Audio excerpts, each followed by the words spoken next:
Fantastic.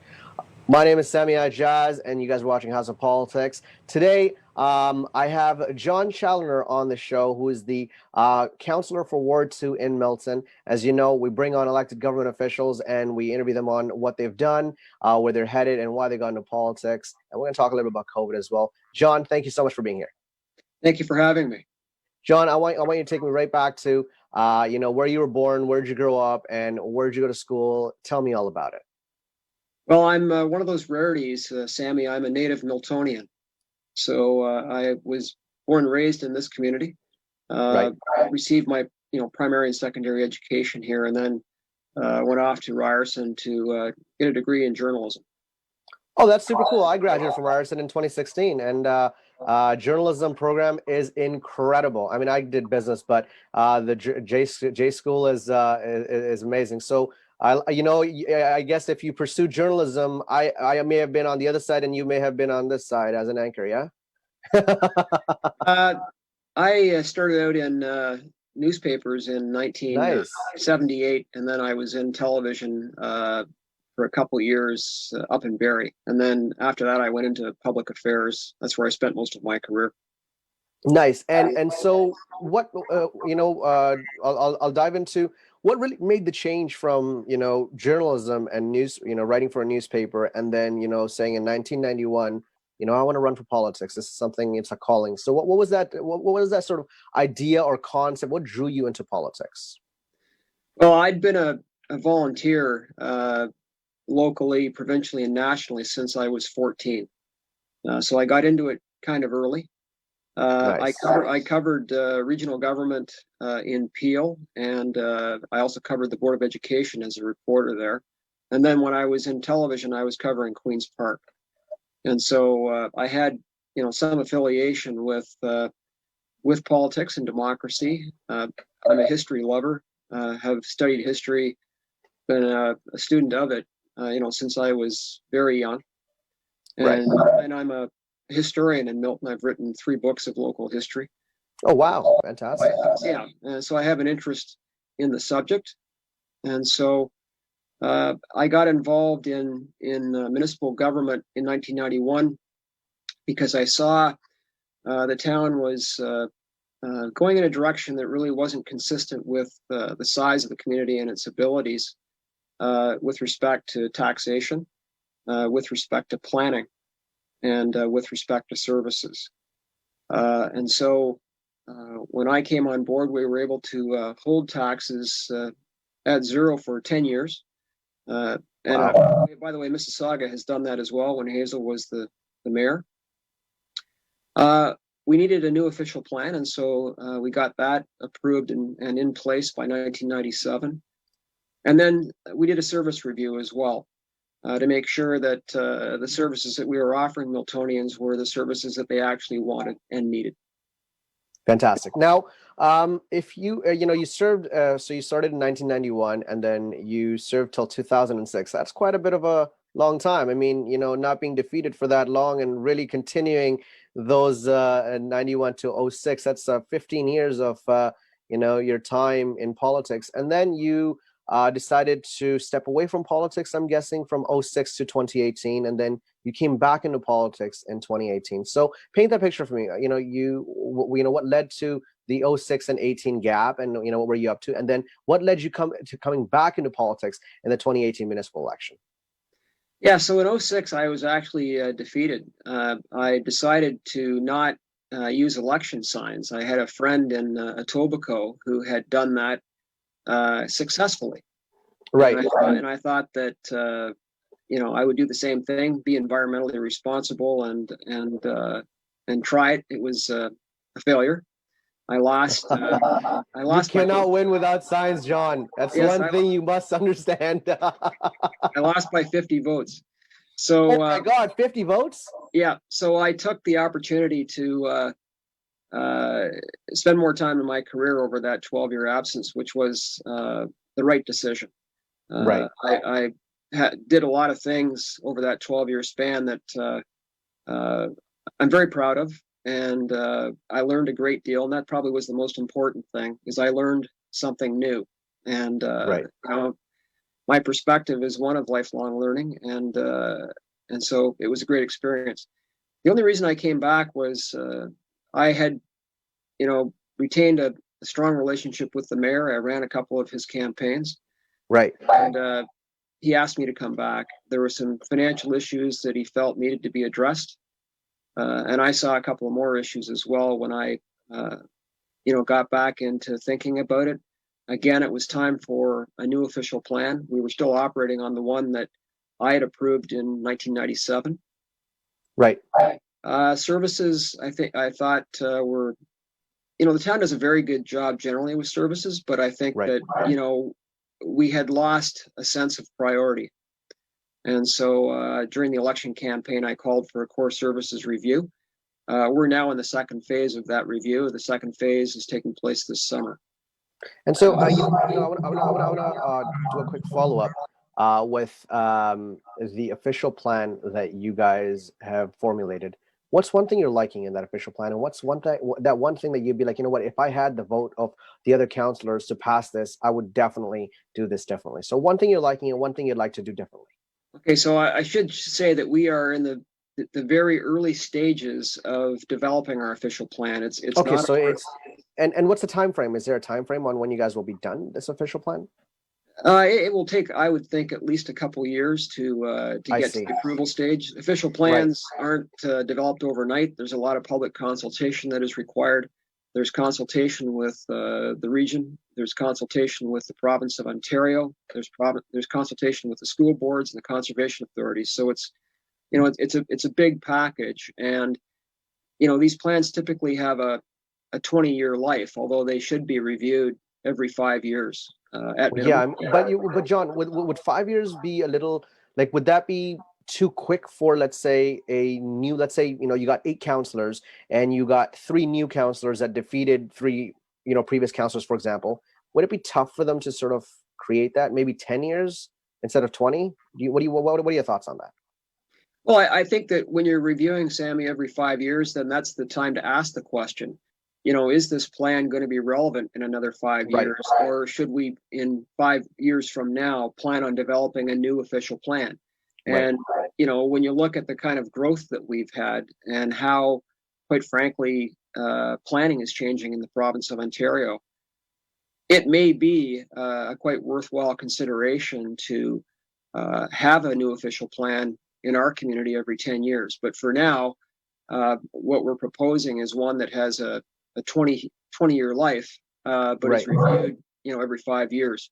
But, it's early days, as I said, and there are a number of issues that need to be worked out with the public and with other levels of government before we get to an approval stage. Right. We're talking about concerns. If I was to speak to you about Ward 2, what's that front burner concern in Ward 2 that everyone's talking about in Ward 2? Well, affordability is the big issue, long term. I would say, Sammy, short term, the issue is the same in Ward 2 as it is across the globe. It's COVID. But, Right. When you get back to municipal issues longer term, it's taxation, it's value for services, it's ensuring that, our community is properly planned for the long term. Right. So when you say taxes and value of services that people are looking for, and these go, sort of hand in hand with, if you're going to be providing better services, of course your taxes are going to, rise. And you want to provide, let's say, more bus service or more snow plowing or any service that is a basic need of the residents in Milton, Ward 2 or Ward 4, Ward 1, Ward 3, that doesn't matter. What would you say to that? Are the services being provided reflecting the taxes?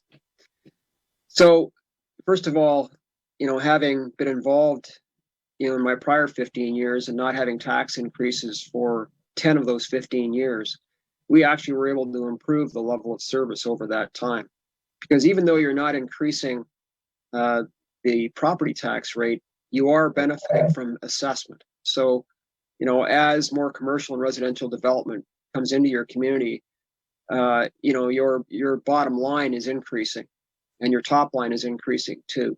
And so we were able to use the assessment values, which were above the rate of inflation for most of that time, to improve the level of service. So it's not necessarily true that with a change in service levels that there's a cost increase, because you may be able to deliver that service more efficiently than you currently are, which may save money. And I'll give you an example. Transit. So, as you know, we have Uber and Lyft globally as well as in Canada.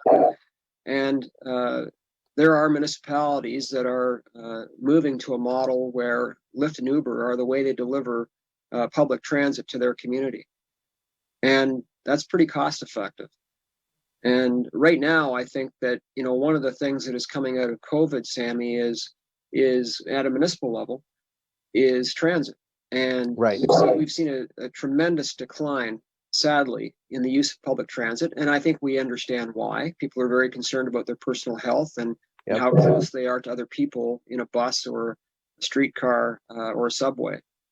And so Uber and Lyft may be the temporary solution, perhaps a longer term solution, Sammy, when it comes to delivering public transit economically and efficiently in Milton. It's been and I guess the platform and the service is already there, so you don't have to build it from scratch. It's already in business, and to be able to sort of leverage that, I see a point there. Now, 91 Milton transformation. Let's talk about this. 1991, 32,000 people to date. Now 135,000 people in 2020.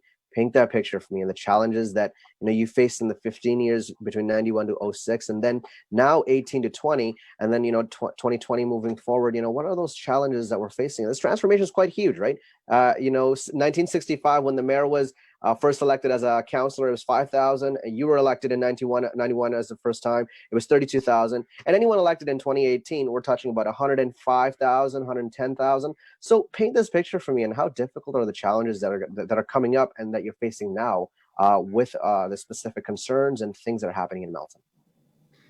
Yeah, so in 1991, as I indicated, there were three reasons why I ran. And, the second reason was planning and the fact that we weren't prepared for growth.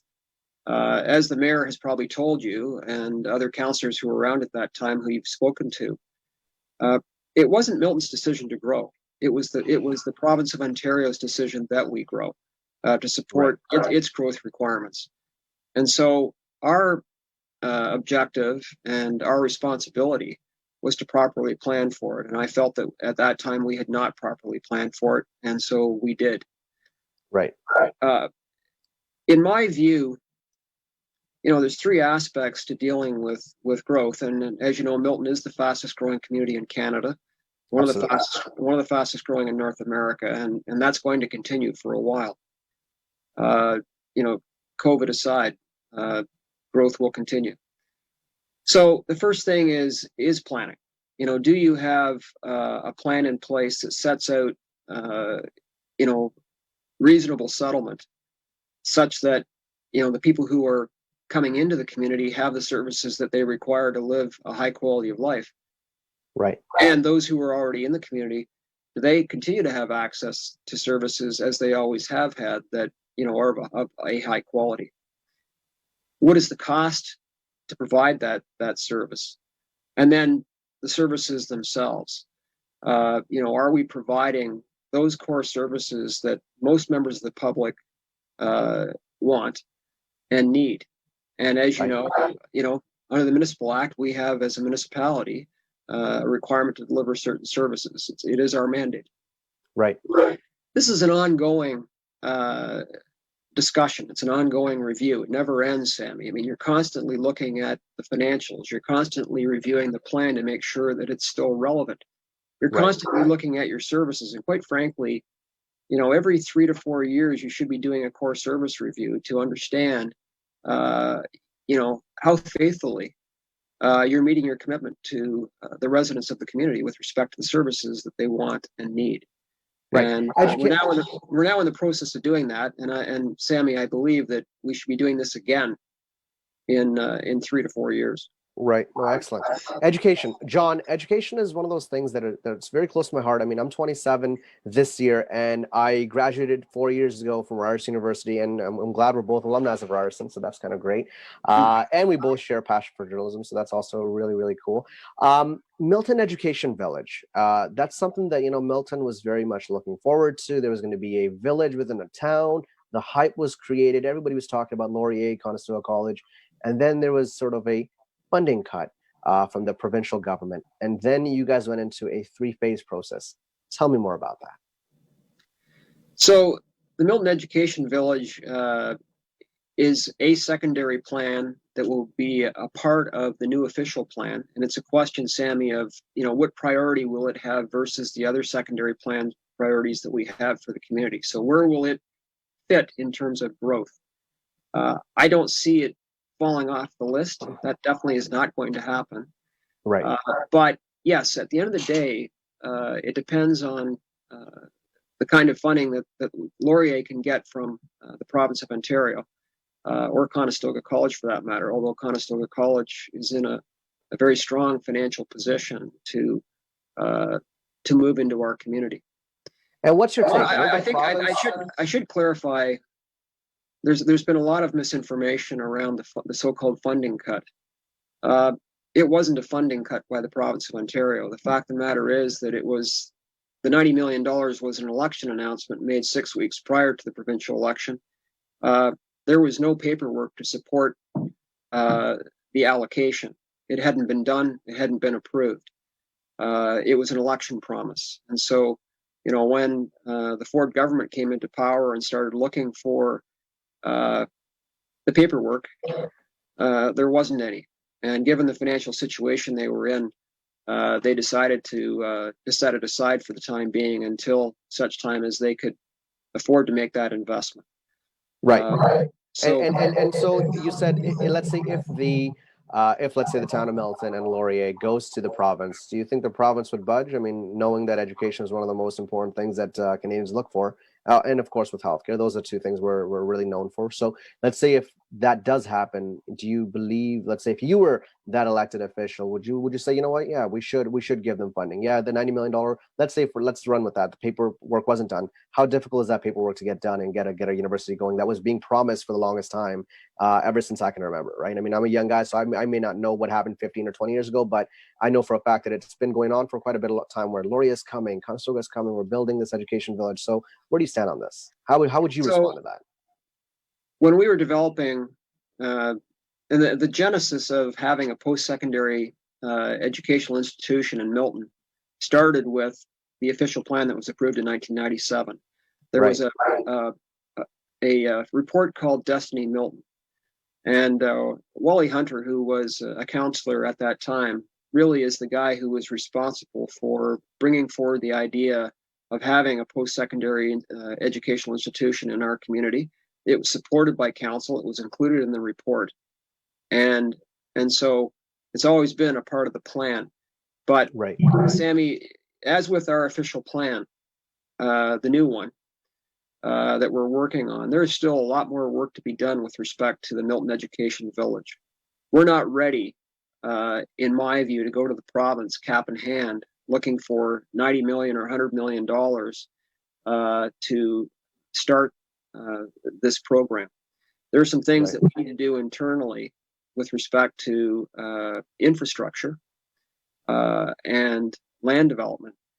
And once those things are finalized, then yes, we need to get in front of the province and ask for their support, their partnership in this program, because it is vitally important. You're a proponent of education, as am I. The future of education is local. The future of education is also online. And so we need not only the support of the province of Ontario for the bricks and mortar, but we need the support of Canada's telecommunications industry to ensure that we have the bandwidth to support students who wish to learn through that particular facility and with those particular instructors who may not even live in Milton. Right. John, I want to thank you so much for your time in doing this interview and really providing some insight on the various topics and really painting that picture of Milton of 32,000, now 135,000. I want to thank you for your time once again. Thank you for having me. And hopefully we'll do this next year and we'll come back to a lot of these and we'll revisit them. But thank you very much. There you have it, everyone. Keep watching House of Politics on Canada One TV. If you guys have any concerns or comments, please email us at info@canada1.tv or leave your comments in the box below because we love reading your comments. Looking forward to having the next elected government official on House of Politics. Take care and thank you very much.